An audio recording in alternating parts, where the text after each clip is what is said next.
She served drinks at her husband's party until everyone found out who she really was. Picture this. You walk into a room filled with champagne, laughter, and glittering lights. It's your husband's company gala, his big night, and everyone's dressed to impress. But instead of mingling beside him in your evening gown, you're the one carrying the tray of drinks. His coworkers snap their fingers for refills, his mother smirks from across the room, and your husband pretends not to see you. That's exactly where Emma Carter found herself one cold December night. What no one in that ballroom knew, though, was that Emma owned the very building they were celebrating in, every inch of it. And she was about to remind every person in that room, especially her husband, what happens when you underestimate the wrong woman. Emma had never been one for showy displays of wealth. She was 34, calm, intelligent, with the kind of quiet confidence people often mistake for timidity. Her late father had built one of the biggest commercial property empires in Chicago, and after his passing, Emma inherited it all, over $500 million worth of buildings, complexes, and long-term leases. But you wouldn't have guessed that from looking at her. When she met Nathan Reed 4 years earlier at a charity auction, she drove a modest SUV, wore department store dresses, and introduced herself simply as a property manager. She didn't mention that she owned the management company or that the event venue itself was one of her holdings. Nathan, a rising VP at a major finance firm, loved that she seemed down to earth. He told her she was refreshingly normal. She smiled, letting him believe whatever made him comfortable. Nathan made good money, around $400,000 a year, and acted like that made him a king. His friends called him the man with the golden touch, and Nathan never corrected them. The truth was, his firm's headquarters sat inside a high-rise owned by one of Emma's shell companies. Every rent check his company sent eventually landed in her bank account. But Nathan never noticed details like that. Emma learned early that men like Nathan preferred women who clapped for their success but kept theirs quiet. So she did what women often do when they love someone. She softened herself. She dressed simpler. She stayed quiet at dinners where the men bragged about bonuses and deals. She let Nathan feel taller, louder, and more important. And for a while, that silence felt like peace. Until his mother came into the picture. Margaret Reed was old money Boston, pearls, private clubs, and a permanent air of judgment. From the first day they met, Margaret treated Emma like an employee rather than a daughter-in-law. "Oh, Emma," she'd say, with a smile that could cut glass. "Property management sounds so industrious. Good for you for staying busy." At family dinners, Margaret would bring up Nathan's ex-girlfriend. "Do you remember Claire? Such a lovely family, such good breeding." Just to watch Emma squirm. Nathan never defended her. He'd squeeze her hand under the table and whisper, "Don't make a scene. That's just Mom." For 3 years, Emma tried to be the peacemaker. She tried to make the marriage work. She baked cookies for his staff at Christmas. She hosted his colleagues at their home. She swallowed every condescending remark from his mother, every careless comment from Nathan that made her feel small. Until the night of the Reed and Foster Financial Annual Gala. It was Nathan's biggest night of the year, 500 guests, investors, executives, media. The event was held at the Grand Crest Hotel, a luxury venue downtown. Nathan talked about it for months. "This could make me partner, Em. You'll finally see your husband on the big stage." Emma wanted to believe him. She bought a sapphire blue gown that made her feel powerful. She had her hair done, makeup perfect. For once, she wanted to stand beside him proudly, as his equal. But that morning, she got a call from Nathan's assistant. "Mrs. Reed, I know this is last minute, but Mr. Reed asked if you could come to the office. There's a small issue with the event staff." When Emma arrived, Margaret was already there, looking perfectly composed in her cream suit and diamond brooch. "Oh, thank goodness you're here, dear," Margaret said sweetly. "We've had 3 servers call out sick, and we're short-staffed for tonight." Emma blinked. "I'm sorry, do you need me to help find replacements?" Margaret's smile sharpened. "Actually, we were hoping you could fill in, just for the cocktail hour. You're such a team player, and everyone's helping tonight."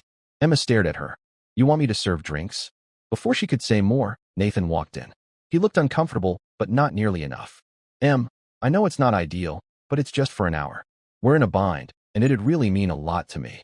"You want me to be a waitress at your company gala?" she asked quietly. "It's not like that," he said, already defensive. "You can change after the cocktail hour and join us for dinner. Don't make this a thing. Make this a thing." The words stung more than he knew. Margaret appeared again, holding a folded uniform. Black trousers, white button-up, black vest, the standard catering outfit. "The event starts in 3 hours, dear," she said. "We'll need to get you trained on the drink list." Something cold settled inside Emma's chest. Without a word, she took the uniform and left. That night, The Grand Crest ballroom shimmered with chandeliers, live jazz, and rows of champagne flutes. Guests laughed, glasses clinked, and photographers flashed. Emma moved through the crowd quietly, tray in hand, her smile polite and practiced. Across the room, Nathan stood with a group of executives, his tuxedo perfectly pressed, his laughter loud and proud. His laughter loud and proud. He didn't look at her once. One of his colleagues, a smug man named Ryan, snapped his fingers at her. "Hey, miss. More champagne here." She walked over, lifted the tray, and he didn't even meet her eyes.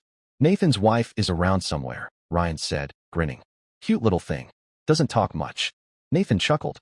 "Yeah, she's not one for the spotlight. Lets me focus on work." Emma stood just a few feet away, invisible. A few minutes later, Margaret floated by, pretending to check on the catering. She leaned toward Emma and said loudly enough for others to hear, "Try to smile, dear. You look far too serious. Remember, happy staff make a happy room." A woman dripping in diamonds overheard and laughed. "Margaret, you're so hands-on with the staff. How delightful." Emma's hand tightened around the tray. Something inside her cracked. Not shattered, just cracked enough to let something new seep through. Resolve. She walked out of the ballroom, set her tray down, and pulled out her phone. 3 quick calls: her property manager, her lawyer, and her personal assistant. Each call was brief, precise, cold. Then she returned to the ballroom.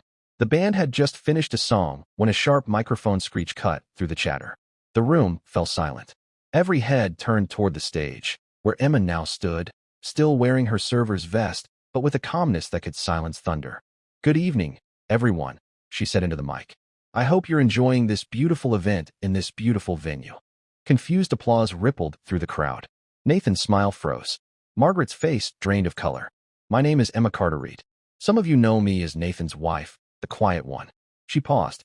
"But there's something you probably don't know. I own this building, the Grand Crest Hotel. In fact, I own 17 properties across this city, including the Reed and Foster Financial Tower where most of you work." Gasps and murmurs spread like wildfire. Emma continued, voice steady. "For years, I've stayed quiet about who I am. I thought modesty kept a marriage peaceful. But tonight, when I was asked to serve drinks at my husband's company event, I realized silence only feeds disrespect." Nathan began moving toward her, panic in his eyes. "So," she said, smiling, not kindly, but with steel, "as of tonight, the lease for Reed and Foster Financial Tower is terminated. You have 30 days to vacate. My attorneys filed the paperwork an hour ago. It's legal, it's final, and it's done." The room erupted in chaos, executives shouting, phones ringing, whispers flying like sparks. Nathan froze mid-step, staring at her as though seeing her for the first time. Emma set the microphone down and walked off stage. Every head turned as she passed, the crowd parting like the sea. In the parking lot, Nathan finally caught up to her. "Emma, wait. What the hell did you just do?" She turned, calm as ever. "What I should have done years ago. You can't just terminate our lease. The company will sue." "Let them," she said. "My lawyers are better." He stared, his voice cracking. "You've been lying to me for 4 years." "No," she said quietly. "I simplified. You never asked who I really was. You didn't want a partner. You wanted someone to make you feel important. I played along.